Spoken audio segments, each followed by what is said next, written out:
Okay, good evening. I'm going to call to order the Fort Wayne Public Transportation Corporation Board of Directors meeting for Thursday, April 16, 2026. Present for the record, we have all board members with the exception of Raleigh Booker and Nelson Coates. First item is the adoption of the agenda. And Nelson has just arrived. So. Move to approve. Second. We have a motion by Cherise, second by Nina. Any further discussion? Seeing none, all those in favor, please signify so by saying aye. Oh yeah, that's right, we got Kyle. Kyle, you screwed us up, sorry, but we're glad you're here. So, Cherise. Aye. Nina. Jesse.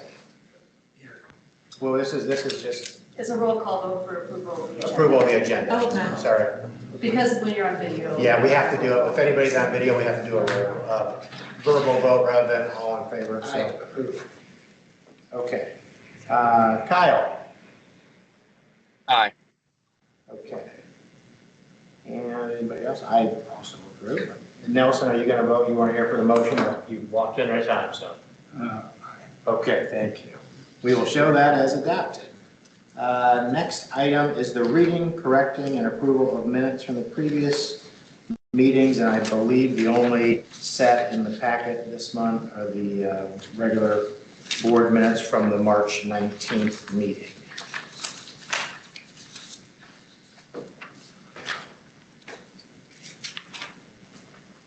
Move to approve. Second. We have a motion by Cherise and a second by Nelson, and I will not forget this time to do it this way. Kyle. Aye. Nelson. Aye. Jesse. Aye. Nina. Aye. Cherise. Aye. Show that as approved. Thank you.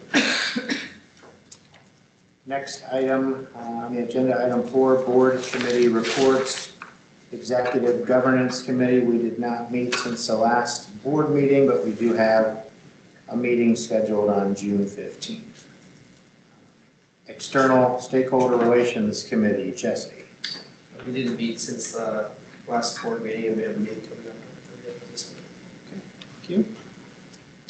Performance Oversight and Monitoring, Nelson. Our next meeting is May 11th, 3:30. We didn't meet since the last board meeting. Thank you. Planning and Development Committee, Cherise. No report. Our next meeting is May 19th. Thank you. And Transit Planning Committee, John. No report as well. Next meeting is June 8th. Thank you. Next item is the General Manager report, John. Good evening, everybody, and welcome to spring.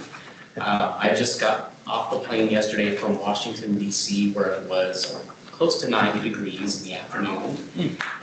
Walking the hill in another suit, not this one, which probably went into dry cleaning when I got home. But it was a really wonderful trip. It was the American Public Transportation Association Legislative Conference. Kind of made a decision to go at the last minute, given that there had been a change in surface transportation reauthorization.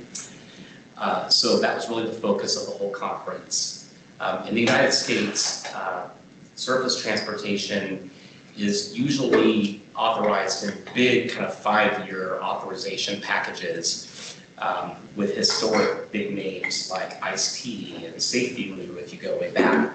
But most recently, it was the Infrastructure Investment and Jobs Act, otherwise known as the Bipartisan Infrastructure Law.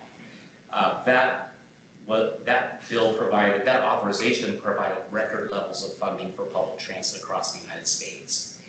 And it looked like reauthorization was moving. Then we went to war with Iran, and other challenges came up. So Congress is pausing. Reauthorization has not occurred, and that the infrastructure bill expires this year. So what that means is that there is no long-standing federal authorization for transit funding or federal funding for roads, bridges, and highways. And what will likely happen, we've been told, is that Congress may likely reauthorize some level of funding for a single year, and then potentially revisit reauthorization after the midterm elections in the fall. So what we heard on the Hill as we were meeting with our representatives and senators was that there's really little appetite right now for moving the authorization forward until after the midterms. But we really learned some great advocacy points. APTA does a really good job of putting together these talking points. And Rachel, you might remember some of them from the legal conference. But for example, of all federal funding in the US, 77% of transit funding flows through transit agencies like Citilink into the private sector. And that's through our supply chains. So of our funds that we spend even here in Fort Wayne, a larger percentage in that same range is our cost of bus supplies and parts and all the things that we need to buy, from copy paper to legal services to other professional services here in Fort Wayne. There's a 5-to-1 return on investment for federal funding. So every dollar spent on public transit brings back $5 to the economy on a national average. And it's important that transit generates jobs beyond connecting transit riders and employers. We already have that really positive story that we can tell about what it means when people ride Citilink to jobs, what it means for them in terms of their growth and economic opportunity, but also what it means for employers to have access to workforce. But there's more to the story than that. Our supply chains fund jobs in 150 businesses across the state of Indiana that are supporting the public transit industry. And so it's just as much about people in seats on the bus as it is boots on the ground in factories or distribution centers across the state. So for example, we were joined on the Hill by ABC Companies in Muncie. They are a distributor of bus parts, primarily for the smaller scale, kind of smaller buses. They have a distribution center in Muncie, Indiana, that employs 44 people, and they're expanding that facility with a $1.5 million investment. So you've got that scale of a business all the way up to Steel Dynamics, which provides steel for rail across the globe. So public transit investment, we have a strong business case for continuing to make investment in public transit.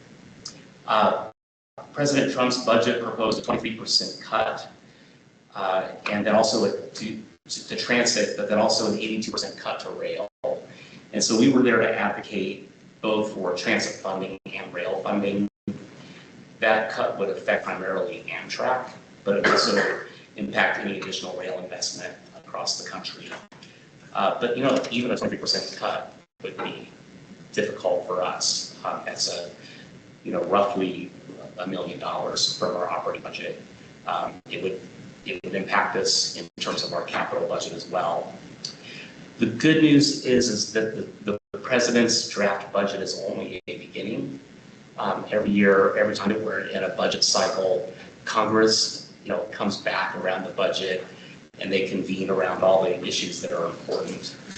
And public transit exists in every congressional district across the United States. So there's strong support on the Hill for public transit. And as we were speaking to legislative reps, they were very supportive, also realizing that everything is kind of on hold until the midterms.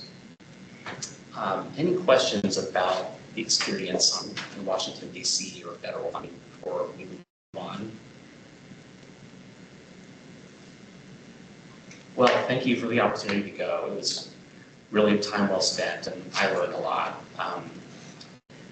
And then also, I think it was another opportunity to grow those skills to go on the Hill and make the case for public transit. I just have a couple of other quick reports. This month, Pam and I met with representatives from Wells County to talk about our regional van pool program. So we're starting to have conversations outside of Allen County to build that level of support so we can bring it back here for City Council and for Allen County Commissioners to understand the value that we're trying to create. It was a really positive meeting with their Economic Development Officer and 2 of the commissioners, so 2 of their county commissioners. They're expressing interest in van pools, especially given the high price of gasoline. So that may be a motivator to help us continue to promote the van pool program. And so we'll follow up to get with City Council to get this, on the agenda here soon, so that we can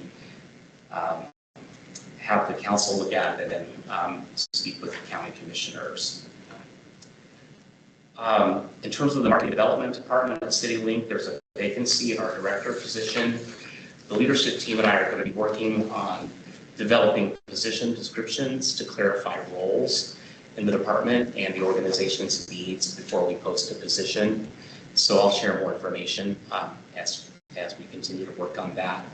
Meanwhile, Jesse, Jill, Nina, and I have been in touch with the coalition via email, lots of emails and some meetings happening to maintain and grow those relations. We spent today working at the Junior Achievement event, so Jill was there along with Nicole, thank you. And we were there to represent the coalition today. And let's see, last but not least, the big APTA annual meeting and expo is coming up in October in Chicago. It's going to be October 4th to 7th. Every year they do an annual meeting, which is a conference that's called Transform. But every 3 years they do this expo. The last one was in Orlando? Yeah. So it's 800 exhibitors, everything you can imagine from the public transit industry, and many things you could not imagine, but do exist, are there. 12,000 attendees from all over the world.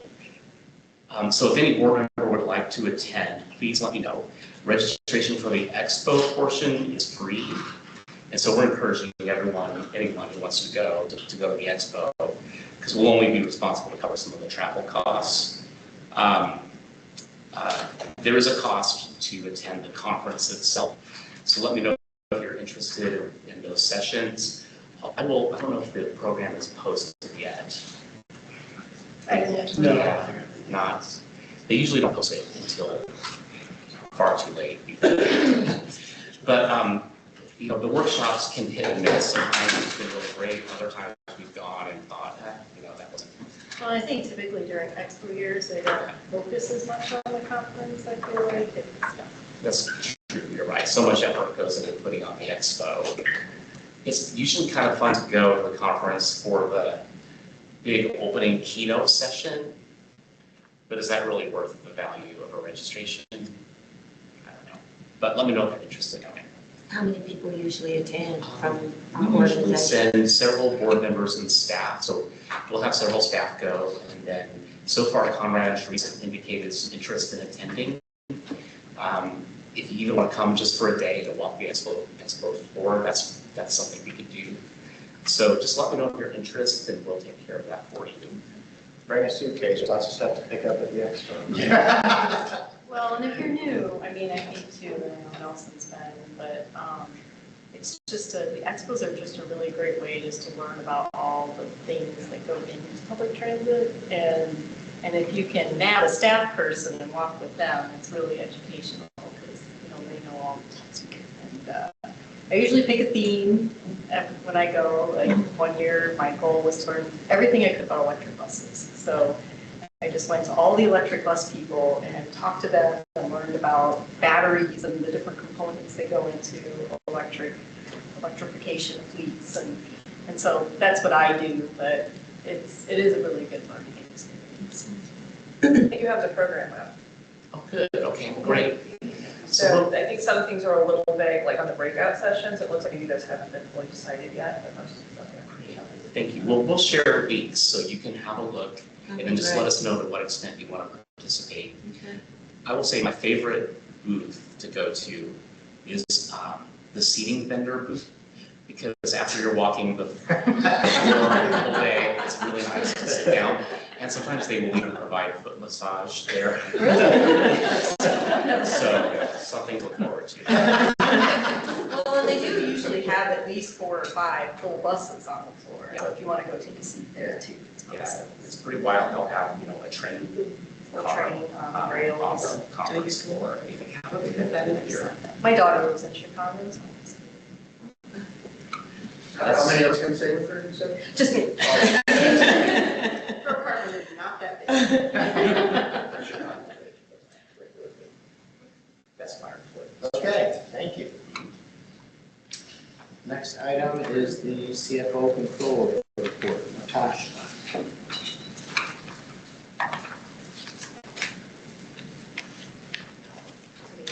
Hi, how are you? Good, how's the weather? I'll keep it short and sweet. The financial report should be, as usual, in your packet, and we are at March 2026. Our total expenses was 4.5 million, which was about 430,000 less than the budget. And we are still experiencing cost savings in wages and fringes and fuel due to the outsourcing. And we are still having some other cost savings with the vehicle repairs, the professional services, the timing of them, maintenance costs as well. We are higher in expense than the prior year due to the outsourcing, offset by lower wages and fringes, insurance supplies, and other professional services, just slightly. Our overall expense, revenue of we had 4.7 million, which is short of the budget, which is less than our budget because of more expenses than we expected. We also did experience some more than expected ridership, as was in the CEO report, I believe in the performance highlights. Then we also had higher revenue than the prior year because of the lease revenue that we are receiving, which is offset by lower ridership and overall expenses. As far as the local contribution to capital projects, as of March 31st, we are at $173,000, and we're just short of the budget just due to we haven't received the other buses that we are expecting and some other project delays. Our cash position at the end of March is at 3.5 million. I don't know if you have any questions, but we entertain those, and we do have the record of transmittals, the interim and the full month from March.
Accept a motion on everybody's wish to do so. Move to approve the record of transmittals for March and June record of transmittals for March, for April 1st to 17th. Second. A motion by Nelson, a second by Sharice. We'll do the roll call vote. All those in favor, we'll start with Raleigh. Aye. Jesse? Kyle? Yes. Nina? Aye. Sharice? Aye. Approved. Thank you. Next item on the agenda is resolutions. We have none, so we'll go to item 8, old business. We have the follow-up from Tidewater Transit. And I believe we have Mr. Johnson with us. Welcome. Hello. Hello. Is everyone able to hear me okay? Yes. Yes. Okay, fantastic. Apologies for not being able to be there in person, but my name is James Johnson. I think my coworker Marcus usually attends these meetings, so I'll be filling in for him this week while he's enjoying some well-earned PTO. A little bit about me, I work for VIA's Partner Success team. So essentially we are on the ground with you all, making sure that things are functioning appropriately, and then also connecting back to the larger organization in terms of support and all those good things. So nice to meet you. I have a few slides. I believe they made it over into your board packet, so I'm going to share my screen, but feel free to let me know if you have questions. The primary focus of this is going to be covering some follow-ups I believe that were left over from the February meeting. So I'm going to share my screen. Let me know when you're able to see.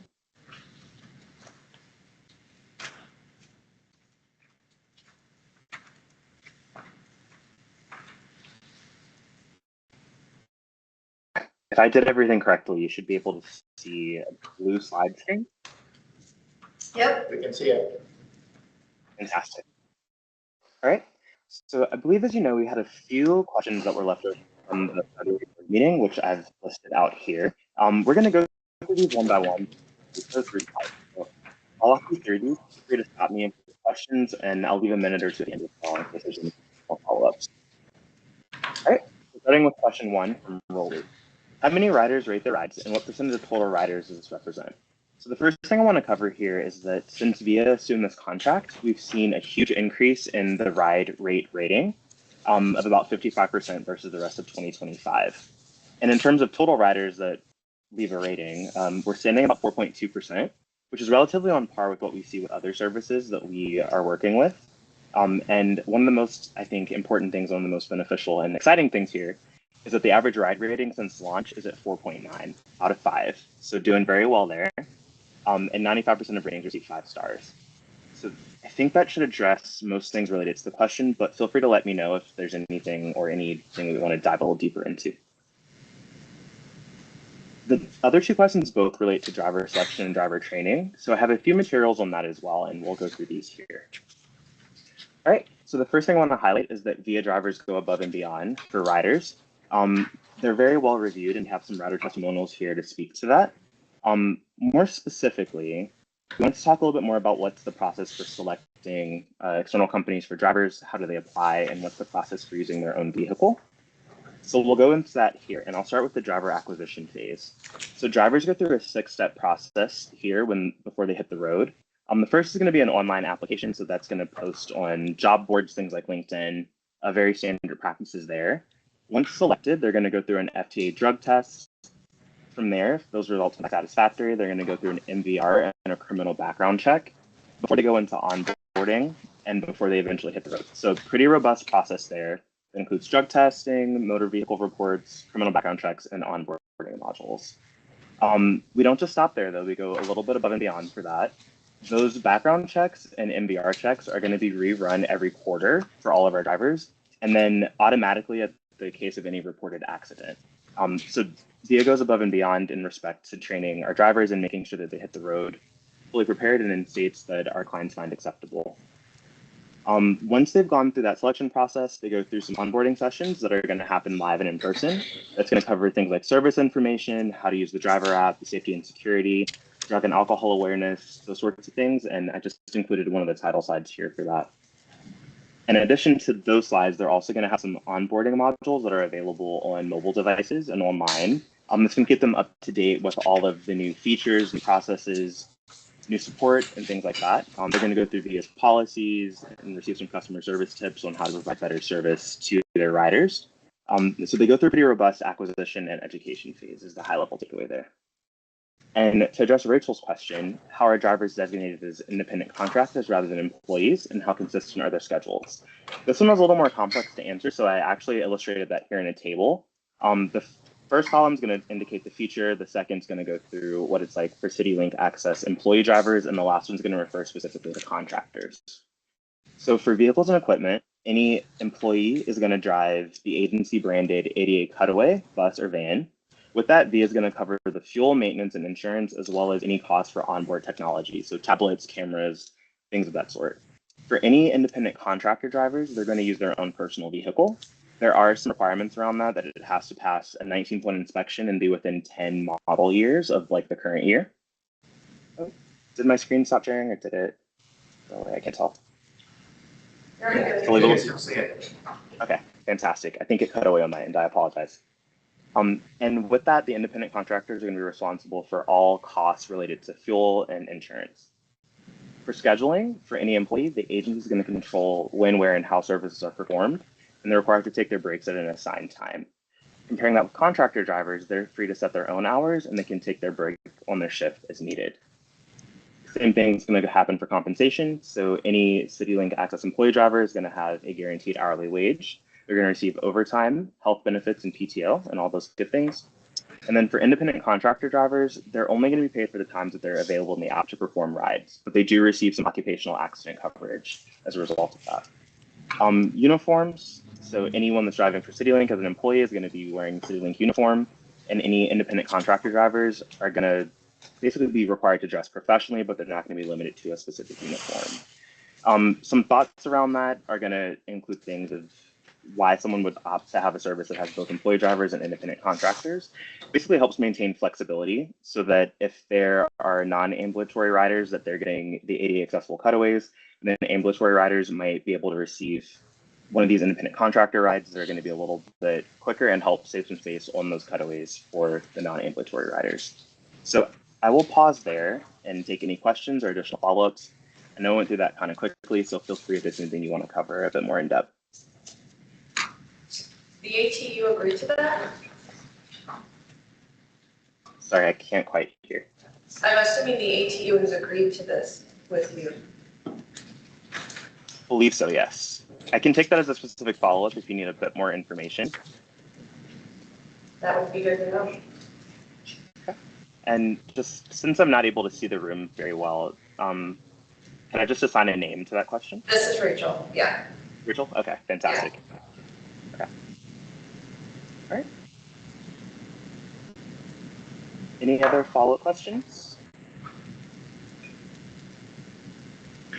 Hello, John here. Could I ask two? I'd like to ask two if I can.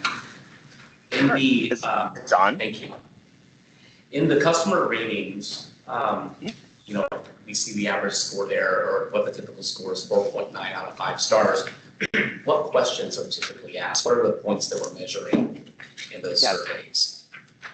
There's a 5-question process, I believe. I'll go back to the slide that we're referencing. I believe there's a 5-question survey that gets sent via push notification. And essentially it's going to ask about the quality of the ride, the driver's demeanor, things like that. I'm happy to provide the specific list of questions if you think that'd be helpful to review. But essentially it's going to cover the same things related to ride quality, safety, things like that. Yeah, that would be great. I imagine that some of our staff might be having that question as well, but I'm curious about it. And then the other, thank you, regarding independent contractors, we know that that occurred a little more frequently early on in the contract. Where are we at today in terms of use of independent contractors compared to Tidewater employees? Let's see. Give me 1 second. I might have a little more information on that.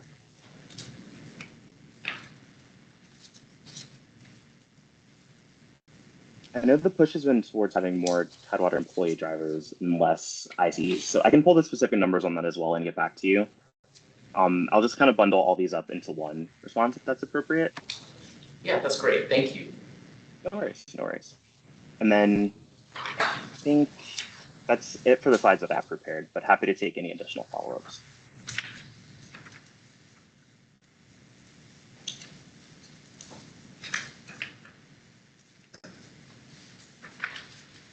Alrighty. Well, with that, I will stop sharing. Anyone have any questions, or we got him on the screen? It looks like you've answered everything, or at least what you're following up with. I think we have exhausted the questions for the evening, so thank you for your presentation. No worries. Thank you for having me, and hopefully I'll see you on the ground soon. I'll hang out for a bit just in case anything comes up, and I'll work on getting a follow-up to you all. Thank you. Thank you very much. The next item under old business is the TAPCO safety system overview. Pam.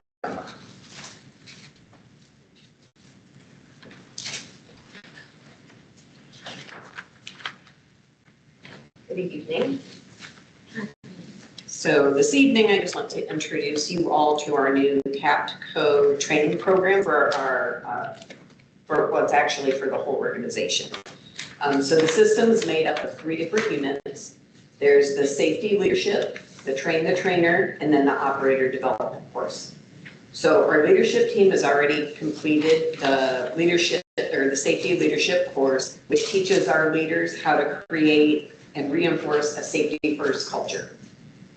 So it sets expectations, establishes safety norms, and influences employee behavior to reduce accidents.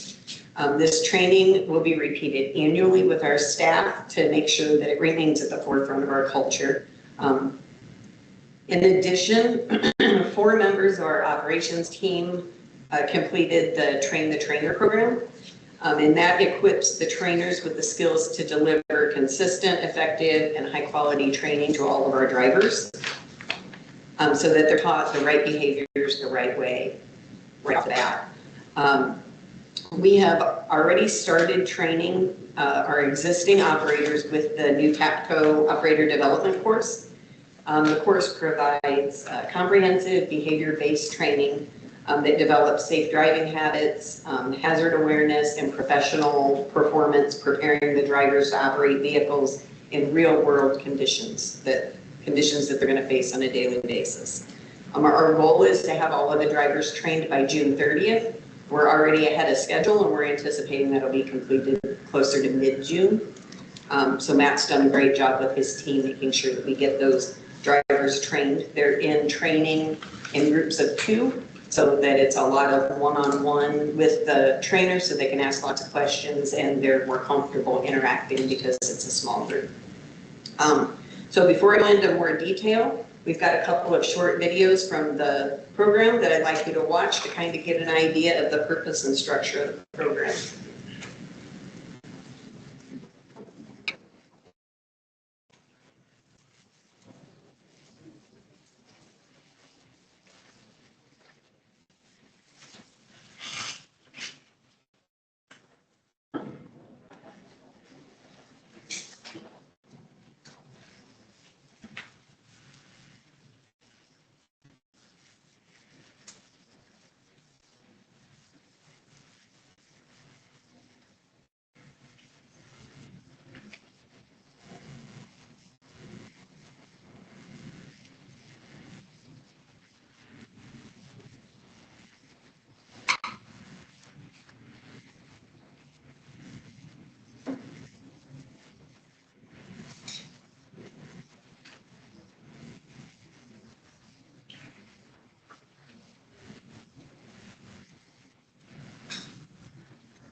Okay, so one of the resources that they referenced in that video was the hazard identification and mitigation handout. I've included that in your board packet.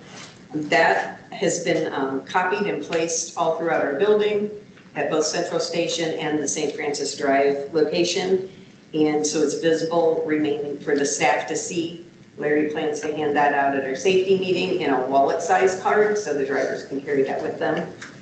And so the video focused on the 6 key topics. In addition to that, we're also covering ADA compliance, mobility devices, and then most importantly, we're really touching on conflict and aggression management because that seems to be a real issue recently in our system. So it's a very important skill for our operators that are interacting with the public every day.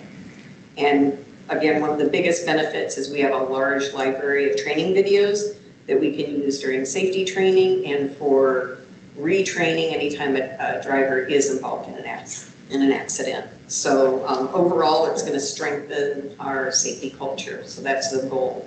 I know the training that Matt's been doing and his team's been doing has been very well received so far. We weren't sure how the drivers that were existing and have been with us for a long time were going to take it. And they've all been very receptive, answered questions, and basically they already know the material. It's just they're being reminded and it's being taught to them by someone different. So I think that makes a difference. So, any questions? Thank you. Thank you. Thank you. Moving on to the next item, new business. Changes to fixed route service.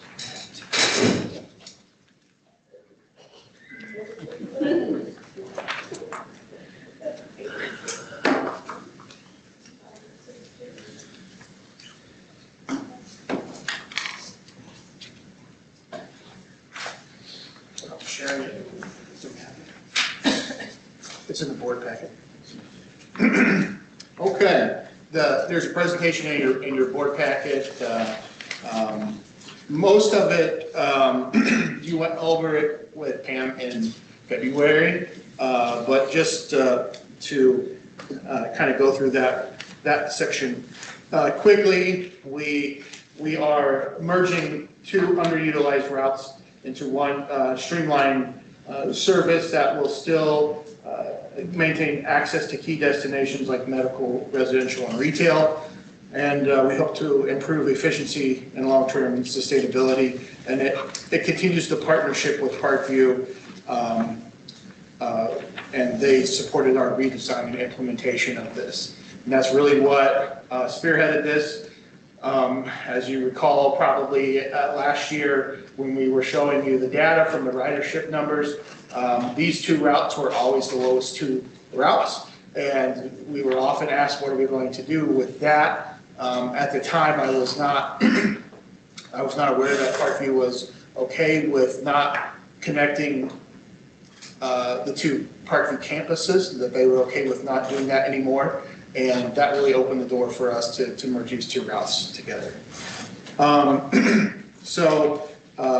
Along with that, so you see the new route is shown in there. It's connecting with the 4 and the 8 at two different time points with those routes, and it increases service, or adds service, excuse me, to Lima Road and DuPont Road, and it finally gives us coverage to the Washington Township office and the Allen County Correctional Residential Facilities. That has been a big ask ever since I started, and I know since others have started, it's been something that anytime we're in a city room or a county room, it gets brought up regardless if that's why we're there meeting with them or not. So we were happy to finally add that to this route.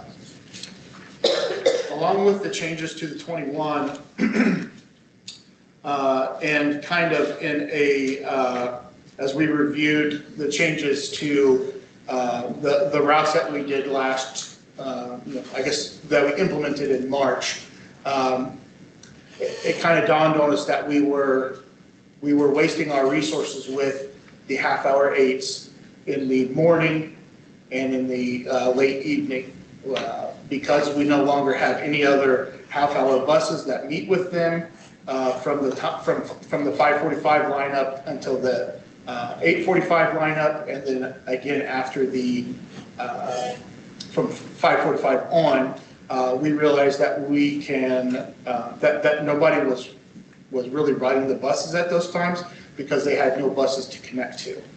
So if they did ride those buses, they were then waiting a half hour for the hour lineup to get to downtown to get on those buses. So most people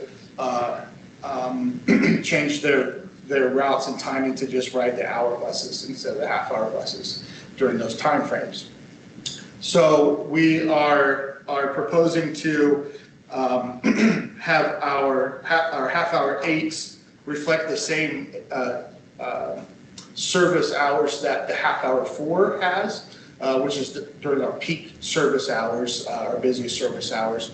So they will be in service from about 8:30 to 5 o'clock roughly, give or take a couple minutes for their payroll purposes. But so that's what we're proposing with the 8 Glenbrook and Southtown.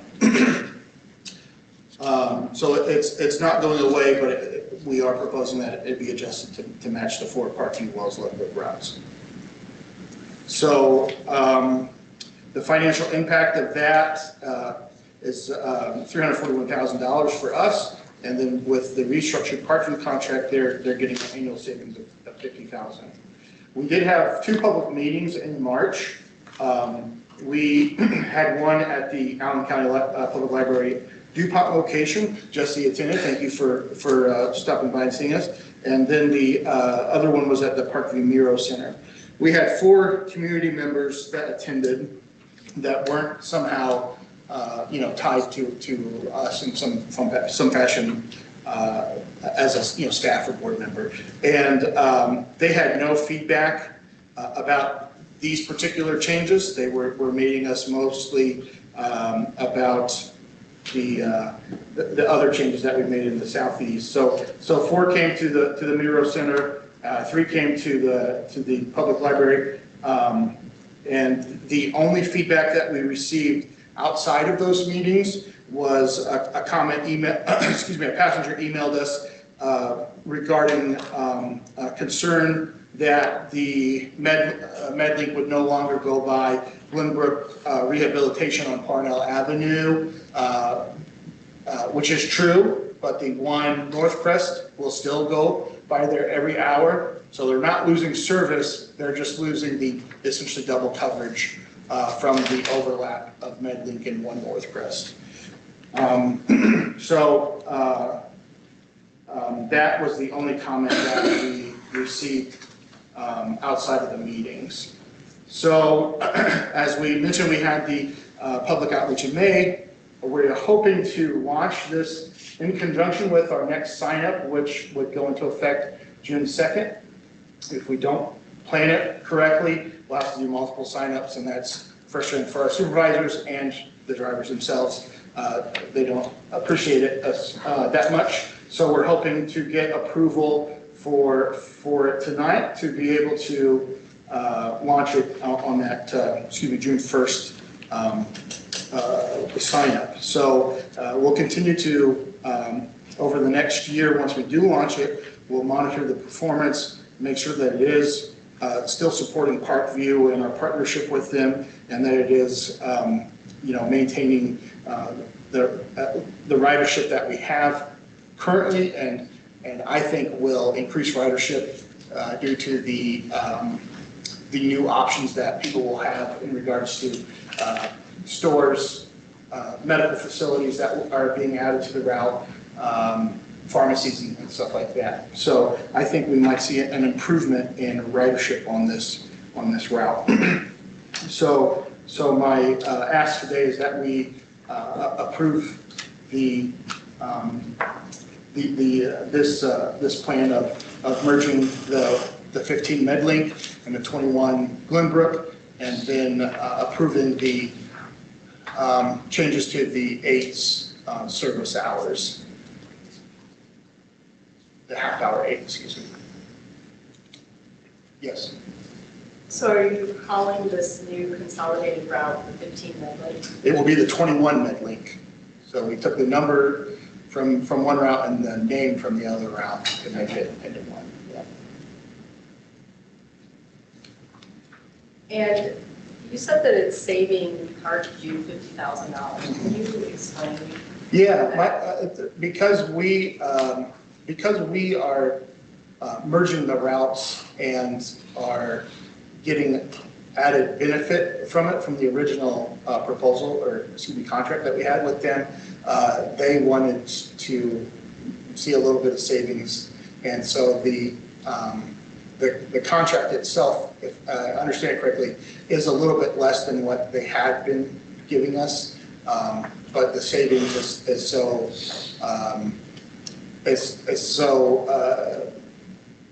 significant by merging them together that we were able to give them that $50,000 back essentially in the contract. I believe we're charging them for 8 service hours per day instead of 10.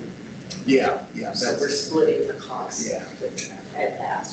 So we're giving them a little bit of savings, but not the full. Now that 300,000 is just for the merging of the 2 routes.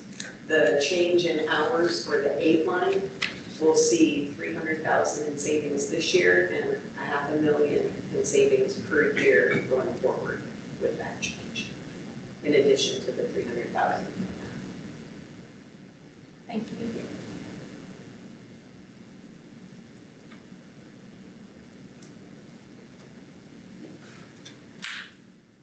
Questions?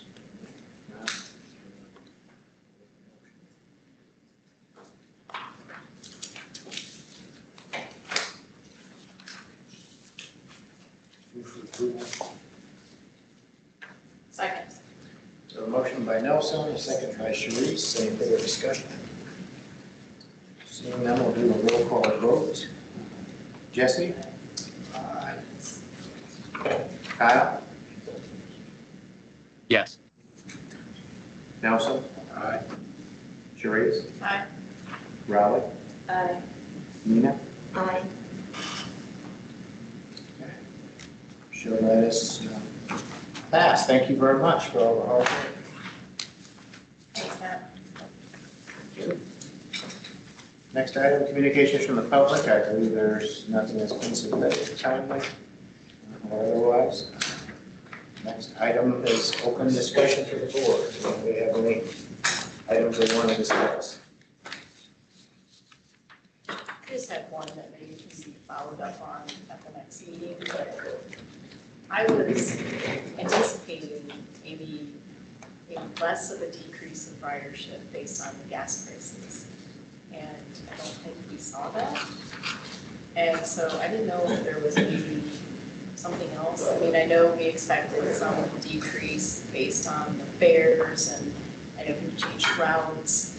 So there's kind of an interim time, but I thought maybe typically when gas prices go up, ridership goes up because more people decide to leave their car at home. So I'm just curious. Well, I think we're all curious.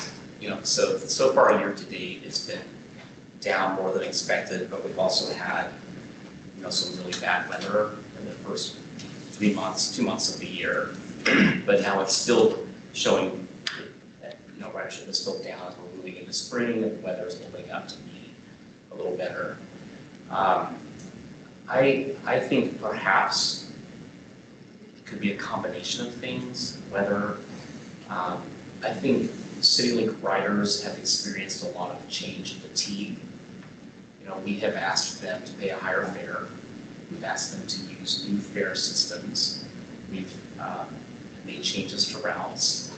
And so adapting to those changes could be part of why ridership is down. We also discontinued, for now, the discounted pass program, which distributed a lot of passes to the nonprofit human services sector, is that is being reconsidered in external stakeholder relations committee. And so it could be the combination of all those things. We'll continue to watch and see where it goes, but I do think we need to play up marketing communication to identify the benefits of some of the changes that we've made. You know, new fare systems, fare capping is a tremendous benefit for riders that they can earn fares as they go. We've seen some use of that, but it's not really been promoted. And so I do think that lots of change and, you know, really having the need for some targeted marketing campaigns would really help us here.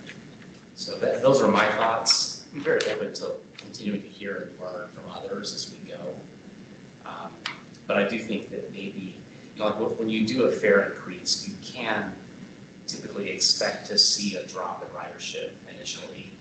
And then I just thought yeah. I wouldn't expect it to completely balance out, but I Yeah. thought we would have seen a little bit of an uptick. Yeah.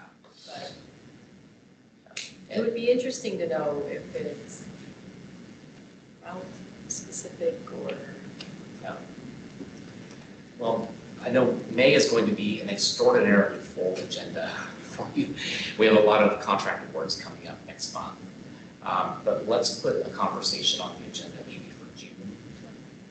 We'll have a little more ridership data this year to look at and see if we can start to think about some trends and what we're learning, as well as how we can adapt and adjust, because it is concerning that ridership is down to this extent. Sure, we put all those things on next month because you're running the meeting. Notice that.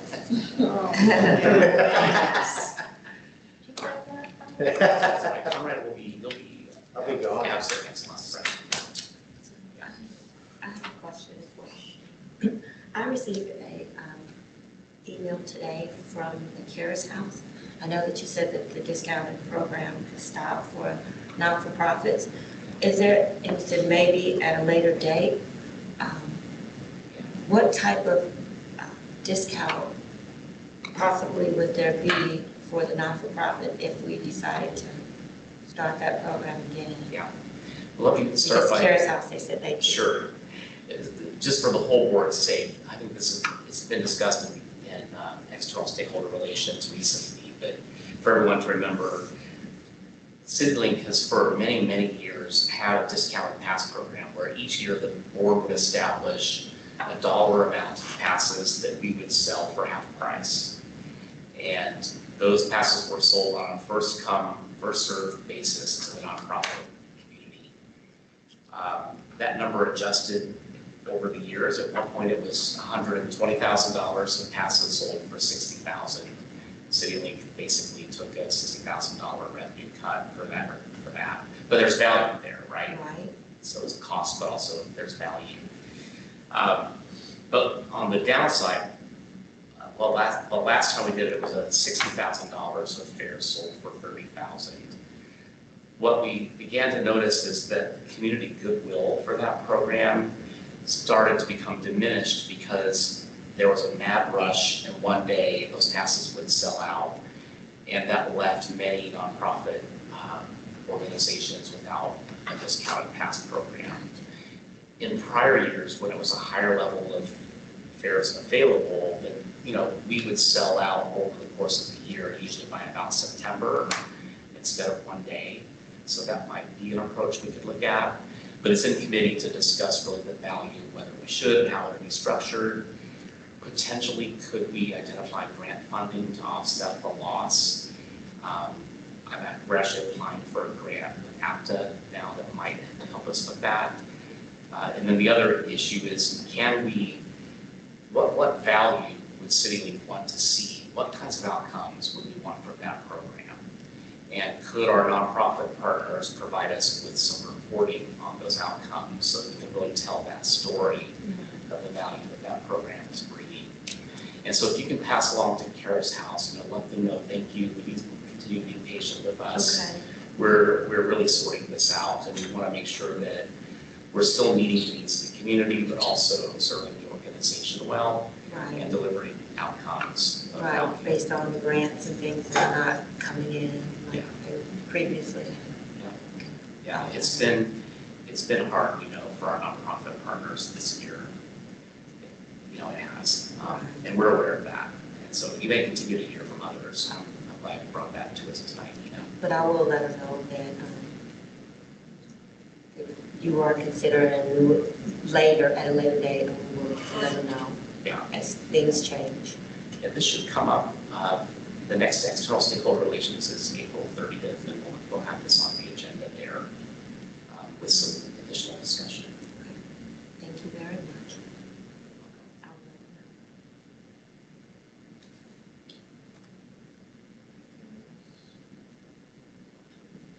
her know. Adjourn. Thank you very much.